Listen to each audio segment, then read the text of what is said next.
Hello, welcome to our Wednesday morning devotions. Today we're going to talk about our September 12th scriptures, and they are Isaiah chapter 50 verses 4 through 9, Psalm 116 verses 1 through 9, James chapter 3 verses 1 through 12, and Mark chapter 8 verses 27 to 38. What do you have for us, Michelle? Well, the first thing that jumps out at me is that question that Jesus asks the disciples, who do people say that I am? And that's in Mark. And that's in Mark, in our gospel reading.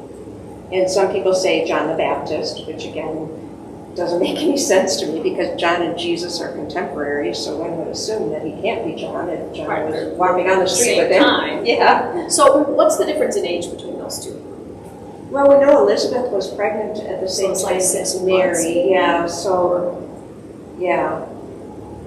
Yeah, so, I would guess. So it doesn't make sense that somebody would say he's John unless they were hearing it secondhand and maybe getting a description of him and thinking, oh, this person I see looks like John, maybe. Yeah.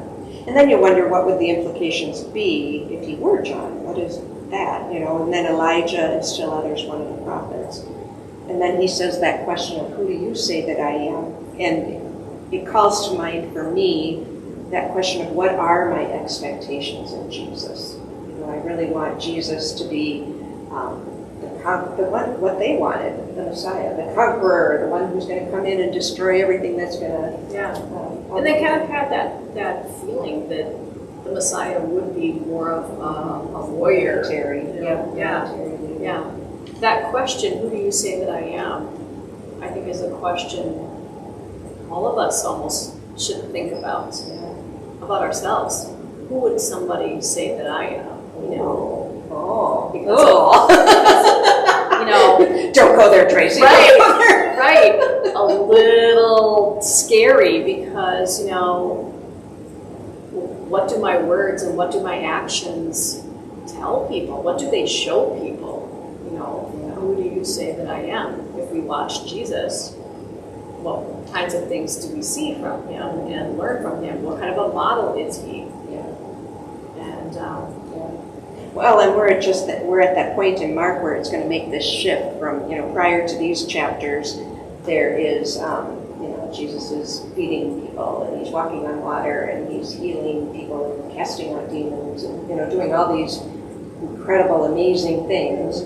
And now he's starting to talk about, well, it's not all about that. You know, I'm going to suffer, I'm going to die, I'm going to give up my life for others. You know? And I bet the people that were surrounding him, like, did not want to even go there. Right. Like, this, you can't be telling us the right thing because how can that possibly be? Well, and that's very clear in Peter. You know, no, don't say this, Peter said. You know, don't even go there. And, and that's where Jesus said, nope, I got to keep my eyes on where God's leading me. Yeah. Maybe even what I want. Yep. And verse 35, I think is confusing. It would have been confusing for people following him, but it's confusing now too. For whoever would save his life will lose it, but whoever loses his life for my sake and the gospel's will save it. So it seems like such a contradiction. If you save your own life, you'll lose it. And if you do the opposite, if you lose your life, you will save it.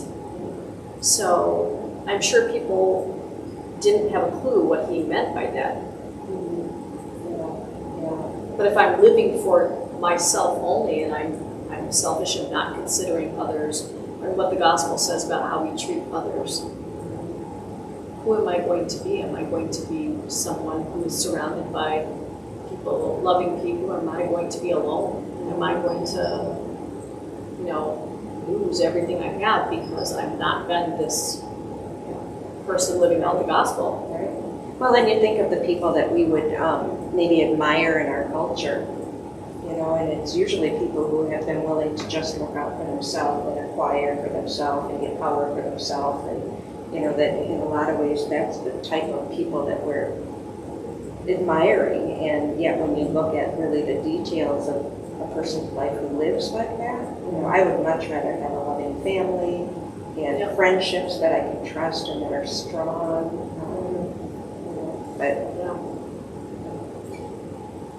another one of my verses that I looked at this week was in the book of James, verse 3. And what is that one? Verse 3, if we put bits into the mouths of horses to make them obey us, we guide their whole bodies.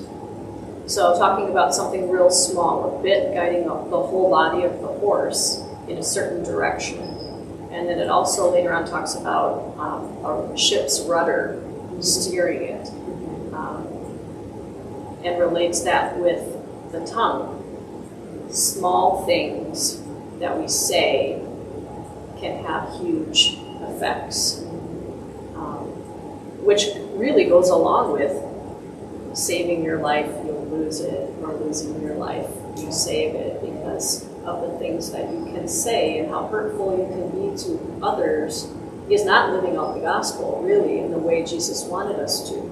So it's super hard, and I talk about this with my first graders daily, that what you say matters. It matters to the person next to you. It matters to who you're talking to, because you might think it's such a small thing and it doesn't mean anything to you, but to the person who's hearing it, it might be devastating and really hurtful. Well, and even sometimes we say things that we think we're joking, but we don't realize how hurtful that can be to a person.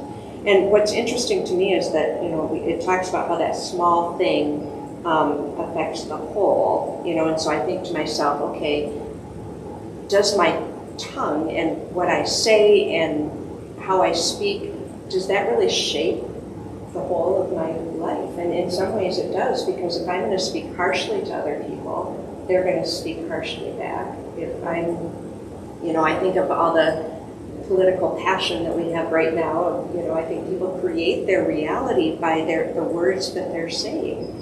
And then get so upset about things and create this world for themselves by what they keep saying to themselves. When I think about my little world, I so much don't want to have all the anxiety that goes with all that boisterous drama, No, me too. I just want peace.